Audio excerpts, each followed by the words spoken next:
Hi guys, Dr. Diaz here again. The last topic of the for the test, and in this case we're going to discuss the hyperbola.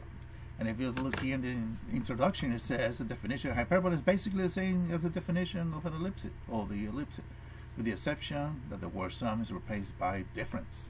So it says hyperbola is a set of points p of x. What is that? P of x. Well, it has to be somewhere else there. So in a plane such that the difference between the distance p and the two fixed points f and f1 is constant. Okay. P of x and a constant. We don't see the p of x here. Probably I should look at another graph for that one. But here's how these hyperbolas look like. And again, we use them also in astronomy. You remember one of the videos, there was a video of a parabolic mirror and another hyperbolic mirror. In the case of the telescope, it was the Cassegrain. And the orbits of some comets and celestial bodies that have, parabolic orbits, elliptical, and also there's some has hyperbolic. Usually the ones that have a very high period, a long period, I should say. Okay, so the equation is, when it's a line along the x-axis, if you look at the two equations, let me write it here, one here. Okay, the equation of hyperbola, it looks something like this: x squared divided by a squared minus y squared divided by b squared is equal to 1. Or you can have it something like this: y squared divided by a squared minus x squared divided by b squared is equal to 1. In the case of the ellipses, we used to say that if this number is bigger than this one, then it's a line along the, let's say, the x-axis or the y-axis. In the case of the hyperbola, that doesn't matter. It doesn't matter who is bigger or smaller. It matters who is positive or negative. In this case, the first one is a line along the x-axis. It's this type of parabola. Here's the equation. Look at it here. There it is. And in this case, this one is a line along the y-axis. And here's this equation. Okay? For the case it's a line along the y-axis. We're going to find the eccentricity. Well, actually, sorry, not that. We're going to find their vertex. We're going to find their focus, and we're going to do the same, but basically the same process. We're going to find the value of c. We're going to do basically the same process we did with the ellipses, and let's start doing a problem. Let's do an exercise. Let's go look at an example, and let me scroll down a little bit here. Yeah, actually, we're going to find the eccentricity too. But the other important thing is we're going to find where is the asymptotes. There are slant asymptotes, which actually would have two like crossing lines through the origin, which would be easier to know those lines, because then you can draw very neat where the hyperbola is going to look and where is going all the way to infinity. How to trace it. Okay, so let's scroll down a little bit and look for an example. Okay, so let's start solving this problem. Look what we have here. We have is, let me do this, 9x squared minus 25y squared is equal to 225. So how are we going to solve this one? Remember the equation of ellipsis. It looks, a parabola, hyperbola. Keep forgetting here. Y squared divided by b squared is equal to 1. So we have to divide everybody by 225. 9 divided by 225, x squared minus 25 divided by 225, y squared equal to 225 divided by 225. And if we do this, we will get, and we got here x divided by 25, x squared divided by 25, and y squared divided by 9. And that means this one is a line along the x-axis. We have that a squared is equal to 25, so a is equal to plus or minus 5. B squared is equal to 9, so b is equal to plus or minus 3. These 2 points are going to be important. When we're tracing these hyperbola. So let me scroll. Well, let me move here around. So we have that the vertices here is going to be -5 and 0. And 5 and 0.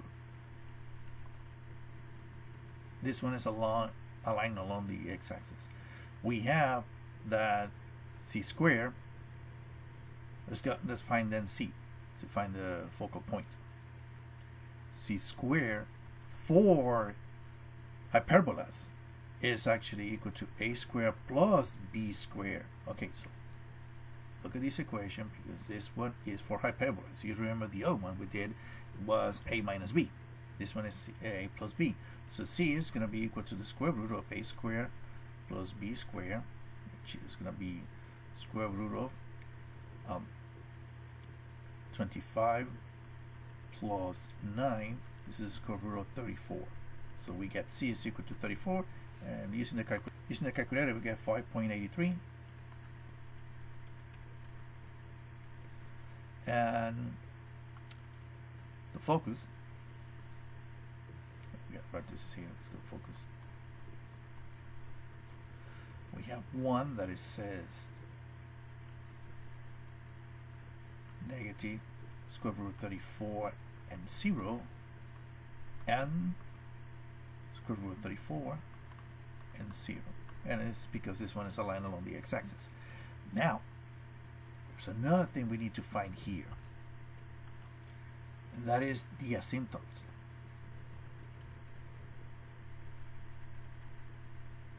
And it has slant asymptote. And there is an equation that can give you this, how to find this one. When it's along the x-axis,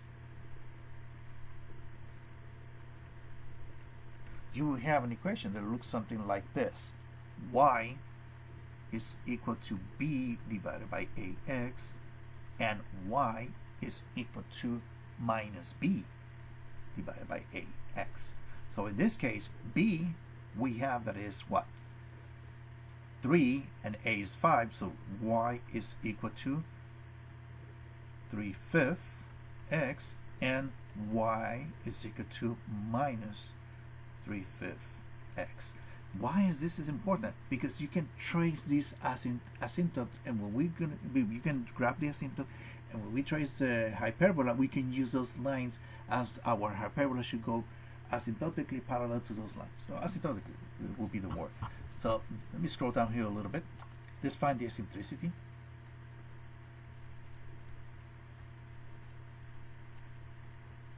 And in this case, we will have that E is equal to C divided by A, but these numbers usually is going to be bigger than 1. E tends to be bigger than 1. When it's closer to 1, it's actually very narrow, small, and when it's much bigger than 1, it starts looking like almost, I mean, wide open parallel lines, almost like that. It's not parallel line, but it's wide open. So in this case, our eccentricity is going to be 5.83 divided by 5, and we will get, we got 1.166 the eccentricity. And now let's try to graph this thing. I can show you, I'm gonna put the picture of how this graph is going to look like, and then I'm going to try to do it myself so you can see how we can do this thing in a second. Let me show you the picture first. Now you can see here, just move this a little bit up and put the other graph. This is a graph of this hyperbola and how it should look. Now the points I want you guys to see, you remember those these points here, A equal to plus or minus 5 and B plus or minus 3. But look here, we're moving from in the x-axis, where's the vertex of the hyperbola is what? 1, 2, 3, 4, 5, and 1, 2, 3, 4, negative 5. Here it is, the vertices, negative 5 and 0, 5 and 0. So we have these points here, and we have here the values for B, which it goes up 1, 2, and 3, and down 1, 2, 3, and you can see it forms like a rectangle here in C, inside of these Cartesian coordinates. Now this rectangle is important in case you struggle a little bit finding the graph, is because these lines here, this slant asymptote, it should go to the corner of this rectangle, to the origin of the graph, to the other corner, and here's the graph. Look at this one, right? Here is the graph. And the other one we got a moment ago is this one, the other asymptote, minus, which is the same one. So something is easy if you can do the graph, because the other thing you can do is just, okay, what's the slope? Is 3/5. So you're gonna move what? Is 3 is the rise, 5 is the run. So you're gonna go 1, 2, 3, 4, 5, and then you're gonna 1, 2, 3, and somewhere around here where that graph is gonna be, right? Okay. And then you go the same thing with the other one, -3. So it will be 1, 2, 3, 4, 5. You go down -3. Here it is for the graph of the other one. And if you throw this line here and this line here, we're going this way, you will see those are the slant asymptote, but also it would be easy if you go all the way and draw the graph again. It's going to be -1, 2, 3, 4, 5. Let me do it here for a second and I'll show you. Here's the slant asymptote. Y is equal to 3/5 x. Now let's do the other one. Yeah, here's the other part of the slant asymptote. I missed a little bit. The origin is okay. I'm doing it by hand. It's actually kind of difficult. Let's now draw the hyperbola from the vertex. And here what happened. Yeah, it looks like this one here, more or less.